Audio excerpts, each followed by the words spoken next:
Vamos a revisar entonces cuál es el papel del zinc en el sistema inmunológico. Realmente hablar del zinc se me hizo al principio así como que poco interesante, pero la verdad, revisando un poco más del tema, resultó fascinante.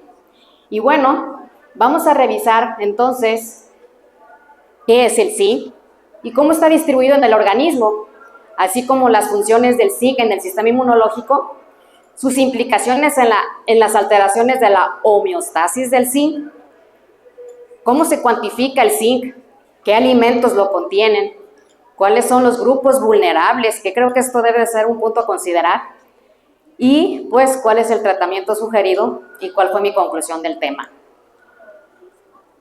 Hablar del zinc pues es considerar que simplemente es el segundo mineral más importante que tenemos en nuestro organismo. El primero pues va a ser el hierro y más o menos se tiene cuantificado que tenemos aproximadamente en nuestro organismo de 2 a 4 gramos. Claro que va a variar de acuerdo al sexo.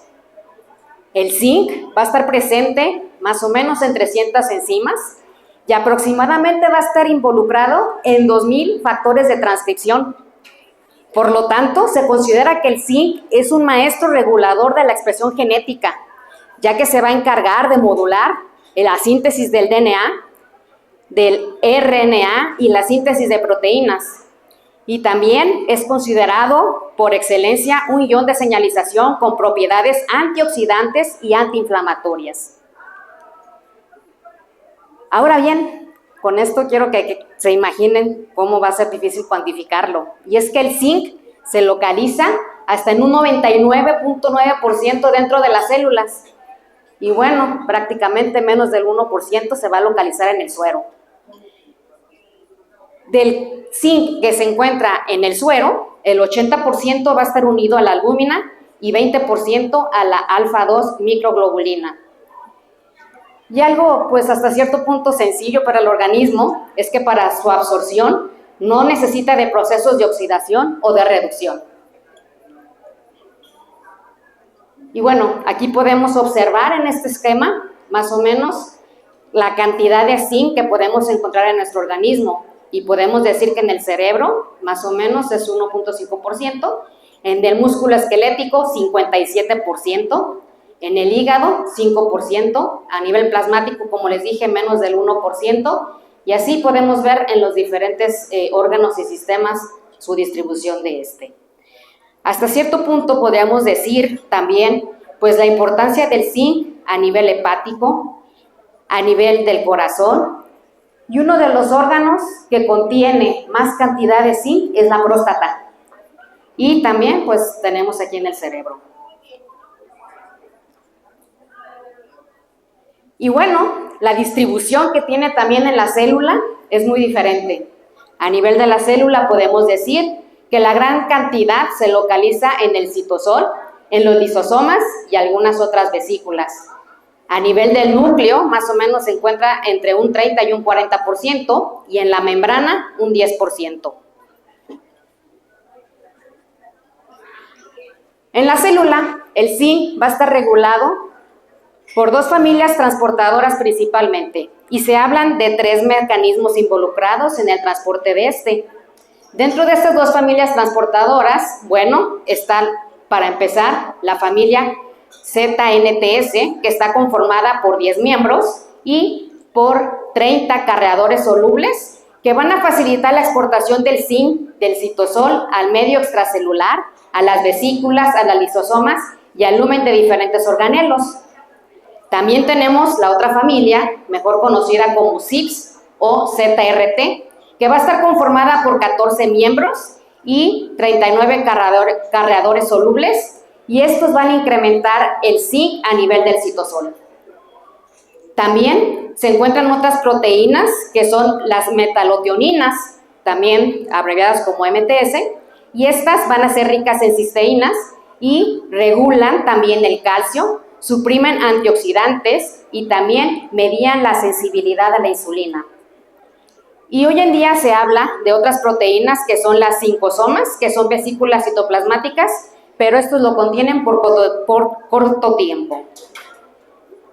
Y bueno, este esquema me gustó para que más o menos tengan una idea de la implicación que tienen estas proteínas acarreadoras que hablé, las ZNT, que como les dije, básicamente van a favorecer a que el zinc pueda ingresar dentro de diferentes partes de la célula, ya sea a nivel del núcleo, de los ribosomas, pero los CIPS se van a encargar también de modular este ingreso del zinc en la célula y sacarla también al citosol, que como ya vimos, es en donde se localiza en mayor cantidad.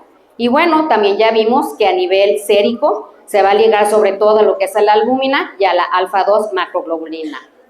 Y si bien es cierto, una de las partes en donde podemos hablar que el zinc se encuentra de una manera pues también rica, pues van a ser en los dedos de zinc, que como bien sabemos participan en la transcripción del DNA. En cuanto a la respuesta inmune, el zinc va a encargarse entonces de la regulación de las funciones de los linfocitos T. Y es que va a participar en las vías de la señalización como va a ser AP1, A20, también en la transcripción del factor nuclear kappa B y también del factor nuclear activador de los linfocitos T.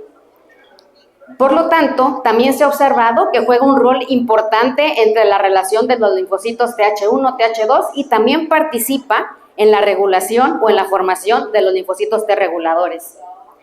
También se ha observado que el zinc va a participar en la secreción de la interleucina 2.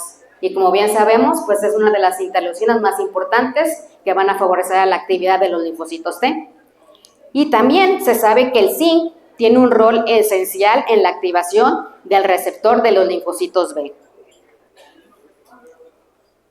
Y bueno, quise traer este esquema en donde, pues hoy en día, uno de los grupos que sabemos que ha ido creciendo y cada vez ganando más años, pues son los adultos mayores. Pero sabemos que también tenemos los problemas de la inmunosenescencia. Y bueno, se han hecho estudios en ratones en donde pues también fueron ratones que se les dejó pues a cierta edad y bueno, de alguna manera tratar de compararlo con la inmunosenescencia que podemos llegar a observar. Y estos ratones se les retiró pues ahora sí que la ingesta de zinc y bueno, observamos que en estos ratones las vías de señalización proapoptóticas estaban incrementadas y también el incremento de los glucocorticoides. Se les administró zinc y se observó que esto se modificó, disminuyendo entonces las señalizaciones proapoptóticas y también disminución en la secreción de las caspasas.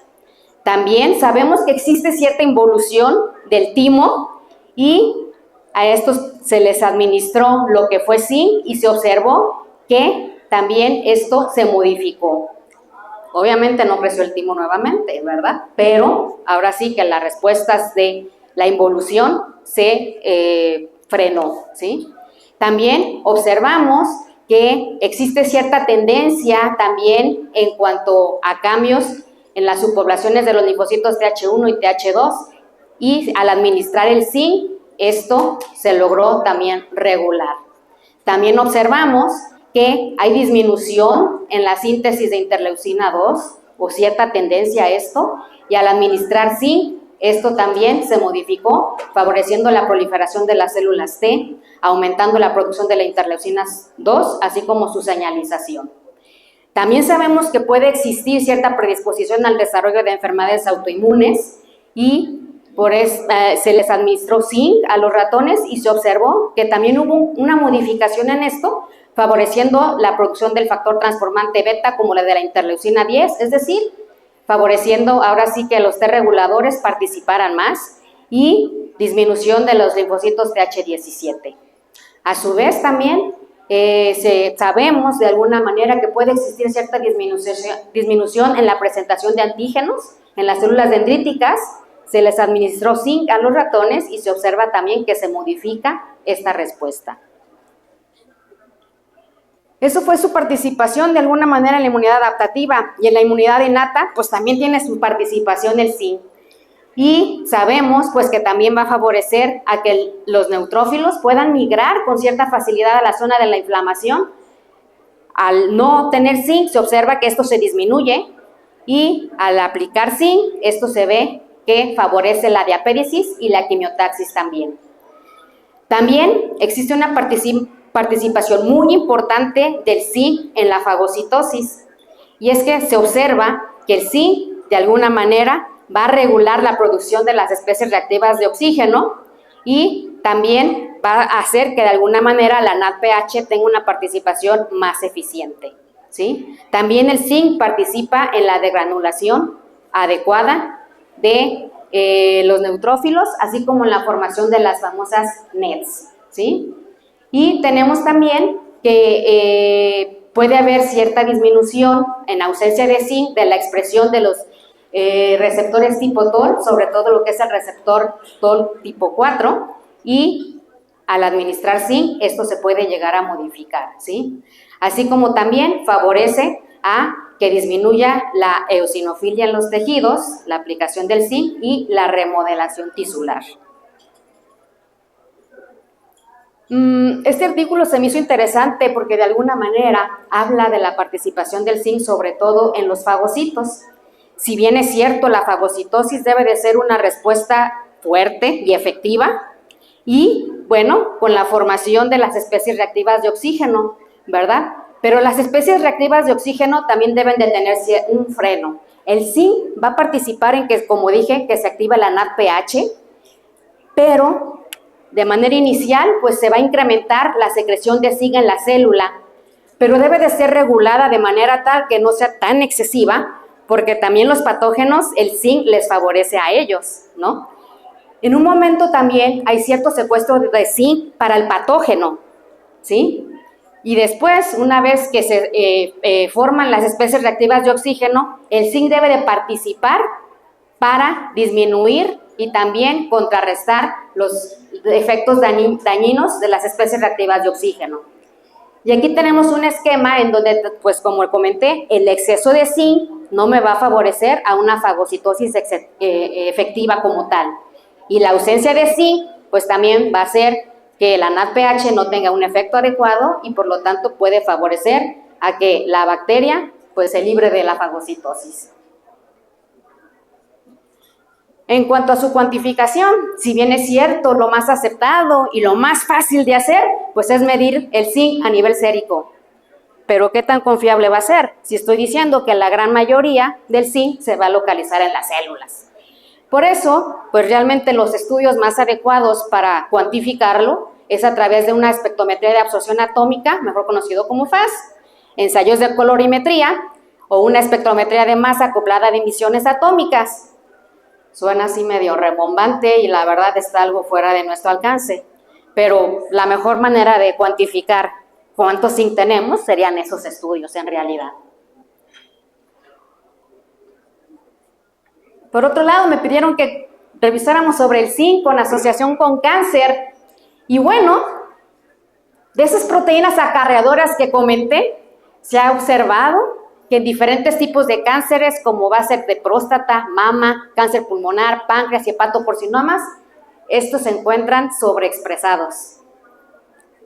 Y hoy en día, y eso también se me hizo muy interesante, es que se están haciendo trabajos de nanopartículas que se unan a esas proteínas acarreadoras para disminuir la cantidad de zinc en las células tumorales. Y bueno, puede ser un coadyuvante para la quimioterapia. No voy a decir que ya se van a quedar sin ella, ¿no? De igual manera, la deficiencia del zinc se asocia con un aumento del estrés oxidativo, como ya comenté, va a afectar la reparación del ADN, del ciclo celular y la expresión de factores de inflamación, microARN, lo que puede favorecer también al desarrollo de cáncer.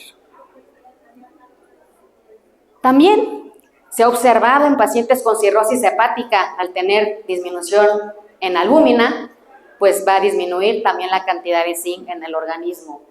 Por lo tanto, también se ha observado que en estos pacientes puede llegarles a beneficiar el aporte de zinc.